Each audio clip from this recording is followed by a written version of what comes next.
ये तो हम सभी जानते हैं कि भारत की राजधानी दिल्ली अपने सुंदर पर्यटक स्थलों अथवा ऐतिहासिक इमारतों के लिए पूरी दुनिया में मशहूर है। लेकिन यहाँ से जुड़ी कुछ बेहद डरावनी कहानियां भी आज के दौर में लोगों के बीच उतनी ही प्रचलित है।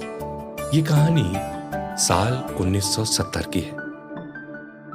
बुंदेल शहर का रहने वाला राम बहादुर पेशे से एक ड्राइवर था और इसी ही सिलसिले में वो अपने परिवार के साथ दिल्ली के रोहिणी इलाके में आकर बस गया था। उस समय वो दिल्ली के वरिष्ठ अफसरों के यहाँ ड्राइवर की नौकरी करता था। एक रोज की बात है जब रात को राम बहादुर अपनी ड्यूटी से लौट रहा था और तभी बीच सुनसान रास्ते में उसकी साइकिल खराब हो गई। उस दौरान रात गए किसी मैकेनिक का मिलना तो नामुमकिन था। ऐसे में वो पैदल ही अपनी साइकिल लेकर चल पड़ा। वैसे तो हर रोज राम बहादुर देर रात तक ही घर लौटा करता था, लेकिन हर रात की तरह उस रात उसका पड़ोसी उसके साथ नहीं था। असल में राम बहादुर और उसका पड़ोसी रघु अक्सर साथ में ही अपनी ड्यूटी से वापस घर लौटा करते थे, मगर उस रात इत्तेफाक से राम बहादुर अकेले घर लौट रहा था। हालांकि अकेले होने में उसे किसी बात का जरा भी डर नहीं था। वो मस्त होकर गुनगुनाते हुए चलता जा रहा था कि तभी एकदम से उसे सड़क किनारे से कुछ आवाज सुनाई पड़ी। ऐसा लग रहा था जैसे जंगल की तरफ से किसी औरत की रोने की आवाज आ रही। पहले तो राम बहादुर नजरअंदाज करके वहां से आगे निकल गया, पर कुछ दूर चलने के बाद उसे एहसास हुआ कि कहीं कोई औरत किसी मुसीबत में ना हो। यही सोचकर राम बहादुर वापस उस रास्ते को ढूंढते हुए जंगल की तरफ गया, मगर उस सुनसान जंगल में सिर्फ कुत्तों और गीदड़ों की आवाज ही आ रही थी और चारों तरफ ऐसा घना कोहरा छाया हुआ था कि साफ साफ कुछ भी नजर नहीं आ रहा था। लेकिन इसी घने कोहरे के बीच उसने देखा कि सफेद साड़ी में एक औरत खड़ी थी। थोड़ा आगे जाने पर राम बहादुर को पता चला कि वो औरत एक टक से बहती हुई नदी की ओर देख रही थी और मन ही मन कुछ बड़बड़ा रही थी। रोहिणी के पश्चिम इलाके में स्थित इस भूतिया नदी के पीछे छिपी रहस्यमय कहानी से शायद राम बहादुर उस समय बेखबर था। इससे पहले कि राम बहादुर उस औरत के पास जाकर कुछ भी पूछता या कहता, वो औरत अचानक उस नदी की तरफ इशारा करते हुए जोर जोर से रोने लगी। कई बार पूछने पर उस औरत ने रोते रोते बताया कि उसके पति की लाश को कुछ लोगों ने नदी में फेंक दिया है और वो हर अमावस वाली रात इसी नदी के किनारे अपने मरे हुए पति से मिलने आया करती। और इतना कहकर उसने फिर राम बहादुर की तरफ घूरते हुए कहा, तुम यहाँ क्यों आए हो? ये नदी किसी को जिंदा नहीं छोड़ती। राम बहादुर ये सब सुनकर हैरान रह गया। उसे लग रहा था जैसे वो खुली आंखों से कोई डरावना सपना देख रहा। उस औरत की आवाज इतनी भयानक थी जैसे उसके गले से एक नहीं कई लोगों की आवाज एक साथ निकल रही हो। और चेहरा देखकर तो राम बहादुर की डर से रूह सिहर उठी।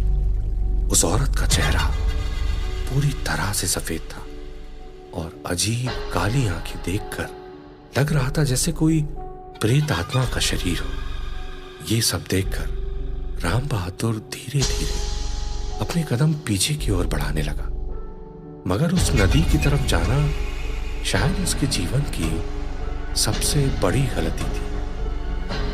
उसको अंदाजा भी नहीं था इस बात का कि जिस औरत को वो बेचारी समझ के मदद करने गया था, वो असल में एक भूतिया साया बनकर उस नदी किनारे मंडरा रही थी। एक तो दूर दूर तक सन्नाटा छाया हुआ था और ऊपर से काली अमावस रात। राम बहादुर के वाकई हाथ पैर कांपने लगे और इसी बीच उसे एकदम से महसूस हुआ जैसे उसके आसपास उस औरत के अलावा और भी कोई हो, मगर वो पहले से ही इतना सहम चुका था कि पीछे मुड़कर देखने की उसकी हिम्मत भी नहीं हुई। वो जैसे तैसे यहां से निकलने की फिराक में था, तभी अचानक उसकी आंखों के सामने से वो औरत गायब हो गई। राम बहादुर को अपनी आंखों पर विश्वास नहीं हो रहा था। वो भूत भूत कहकर चिल्लाने लगा और तभी उसने ऐसा दृश्य देखा कि उसकी बोलती ही बंद हो गई। उसने देखा कि सामने से एक दो नहीं बल्कि कंकालों की पूरी टोली आ रही। ऐसे में उसके पास अब यहां से भागने के सिवा कोई चारा नहीं था। लेकिन ये सब इतना आसान कहां था, क्योंकि राम बहादुर पूरी तरह से गिर चुका था। जहां तक उसकी नजर जा रही थी सिर्फ कंकाल ही नजर आ रहे थे। कंकालों की टोली तीनों तरफ से उसकी ओर बढ़ती आ रही थी। ऐसे में वो मजबूर हो चुका था। उन कंकालों से बचने के लिए राम बहादुर को और कोई रास्ता नहीं सूझ रहा था सिवाय उस भूतिया नदी में कूदने के। वो नदी में कूदने ही वाला था, पीछे से किसी ने उसको जोर से आवाज लगाई।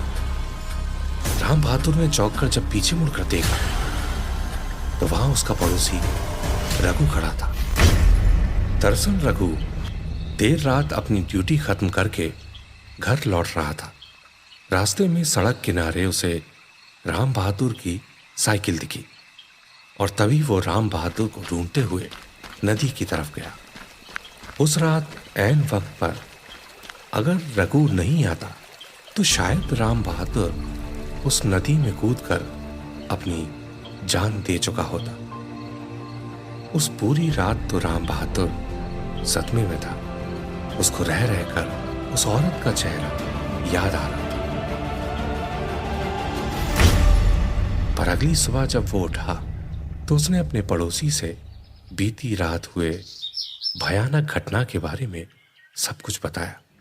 रघु उसकी बातें सुनकर दंग रह गया और उसने कहा, राम बहादुर तुम बहुत खुशनसीब हो कि बच गए, वरना उस खूनी नदी के पास जो भी जाता है वो कभी वापस नहीं आता। और तब जाकर राम बहादुर को अपने पड़ोसी से इस खूनी नदी के पीछे जुड़े इतिहास का पता चला। ऐसा खौफनाक इतिहास जिसे बरसों से वहां के स्थानीय लोग मानते आ रहे हैं। दरअसल ऐसा माना जाता है कि 1857 के विद्रोह के दौरान जो भी अंग्रेज या बागी उस लड़ाई में मारे जाते थे, उनकी लाश को इस नदी में फेंक दिया जाता था। इसी कारण इस नदी को तब से खूनी नदी के नाम से जाना जाने लगा।